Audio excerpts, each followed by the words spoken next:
Well, Chrystia Freeland's sudden departure from Justin Trudeau's cabinet rocked the government, and many pundits say the shockwaves from that letter have led to where we are today, with Trudeau leaving and now the race to replace him, well, it's on.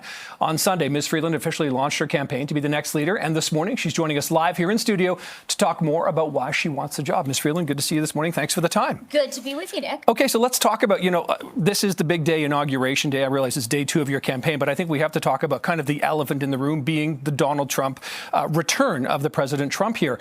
Your thoughts on not only Donald Trump being back in office, but the threats of financial annexation to Canada, 51st state. If you become Liberal leader and therefore Prime Minister, how would you tackle Trump? We need to be strong, smart, and united. The key thing is not to be scared. What Trump wants is chaos. What he wants is uncertainty. And as a country, we have to say, you know what? We can stand up for ourselves. I love what Bill had to say about the weather. He said, we love Canada, we can get through this, and we're tough. I think that is who we are, really, in our core, and it's that attitude that we have to bring to this truly challenging situation. And it is challenging, and you have experience on this. I remember, I think one of the last times I saw you was in Washington, going back and forth during the sort of free trade sort of renegotiation here. With your experience there, what did you learn about Donald Trump, and what would you therefore bring to the table this time around? I learned 2 things. One, he does not like weakness. For him, weakness is an invitation to just push harder and ask for more. The second thing I learned is if you're smart, if you have a plan, and if the fundamentals are actually good, which is what Canada offers the U.S., you can get a great deal. We did it before, we can do it again. Okay, let's move to why you're in the running then. We saw the letter. Everyone read the letter. It was kind of a bombshell that broke as we were on air here, about a month or so ago here. Your split from Justin Trudeau came as a shock to so many people because, I did a Google image search of you over the weekend, and in so many pictures, you're side by side with Justin Trudeau. Can you explain a little more of your case as to why you decided now was no longer the time to sort of support him or sort of be in his cabinet, as it were? Yeah, for sure. And you started the question, Nick, saying, why am I in the running? And I'm in the running really because we need to stand up to Donald Trump, and I am the person who can do it. I know how to fight for Canada. I know we need to fight for Canada. I have a plan to fight for Canada, and that's what we need right now. But of course, your close association with the Prime Minister, a lot of people, it's hard not to know. I mean, it was kind of hard to separate you. Even as he was talking, he talked about how you were side by side with him here. How will you distinguish yourself from the Prime Minister's record in this race? Because so many people, again, Finance Minister, Deputy Prime Minister, you're very closely linked.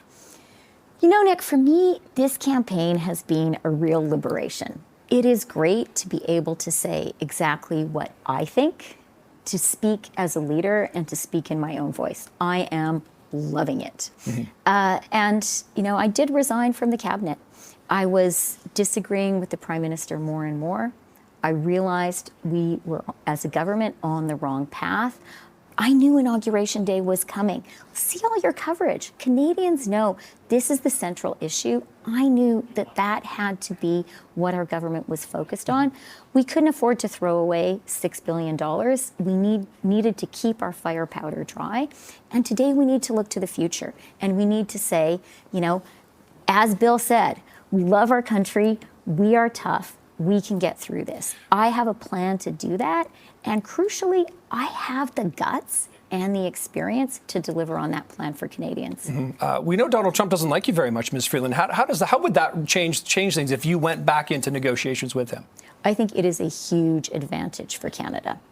It is really, really important for Donald Trump not to sense weakness, not to sense that Canada can be bullied, not to sense that Canada will capitulate.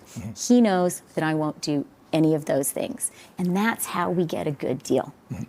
Let's go back to the disagreement you're having with the Prime Minister, because let's say you win this race. Of course, there's several people in the race right now.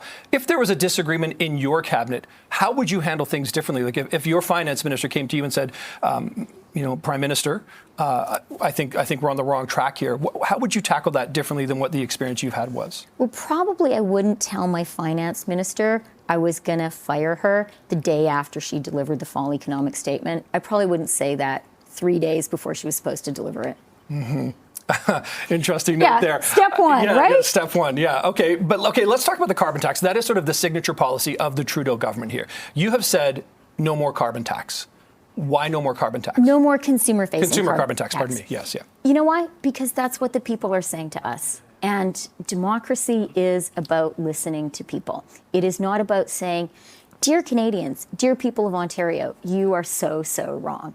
To be a good leader, you have to listen to people.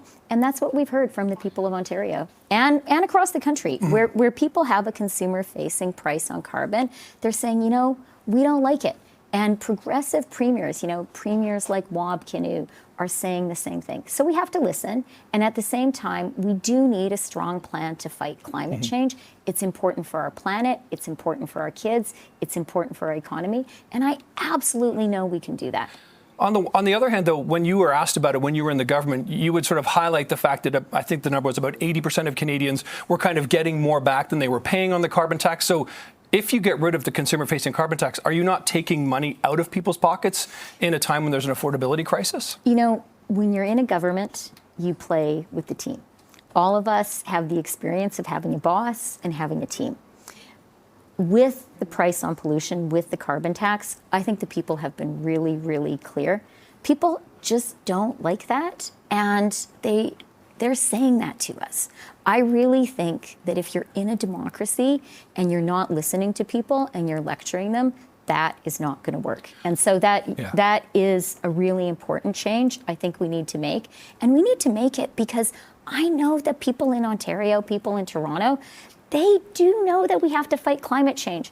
But they're saying, this element of the plan, we just don't like. I've heard them, and I'm going to do what they want us to do. So they don't like it, or is it that they don't understand it, that it wasn't sold so well, that people kind of got confused about this whole, you're going to pay now, get money back? It sort of seemed to throw a lot of people, like, the misunderstandings of it. You know, maybe. But at the end of the day, I really don't believe in saying to voters, to Canadians, oh, you just don't understand. I think, you know, like, that's just, it's not right. Like, people are smart. People understand what they think and what they want. People are being really clear. And democracy is about hearing that message and acting on it. Okay, well, we are in the thick of a lot of democracy right about now, Ms. Freeland. We are. Yeah, thank you for joining us this morning. Appreciate the time. Hopefully we'll see you soon throughout the campaign. Thank you very much.